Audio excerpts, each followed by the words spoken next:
আসসালামু আলাইকুম। সামনেই আমাদের দেশে নির্বাচন, আর নির্বাচন আসলেই আমাদের দেশে দেখতে পাই মারামারি, হানাহানি, রাজনৈতিক কোন্দল, আরো কত কি।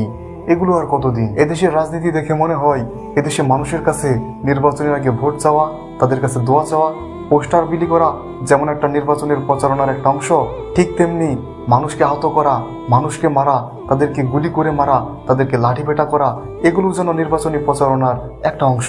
এই রাজনীতি আর কতদিন? এই রাজনীতি দিয়ে কতদিন আর দেশ চলবে? আমরা বিভিন্ন নিউজে দেখতে পাচ্ছি বিভিন্ন মহিলাকে পেটে লাথি দিচ্ছে। এই রাজনীতিকে আমরা দেখতে চেয়েছিলাম আমাদের এই নতুন দেশে? এরপর হয়তো আপনারা বিভিন্ন জায়গায় দেখেছেন বিভিন্ন ভাইকে ছুরিকাঘাত করা হচ্ছে, তাদেরকে হত্যা করা হচ্ছে এই রাজনৈতিক কোন্দলে। যেই রাজনীতির মাধ্যমে মানুষের কল্যাণ সাধনের কথা ছিল, সেই রাজনীতি করতে মানুষ হত্যা করতে হচ্ছে, মানুষকে আহত করতে হচ্ছে, ছুরিকাঘাত করতে হচ্ছে, গুলি করতে হচ্ছে। এটা কেমন রাজনীতি?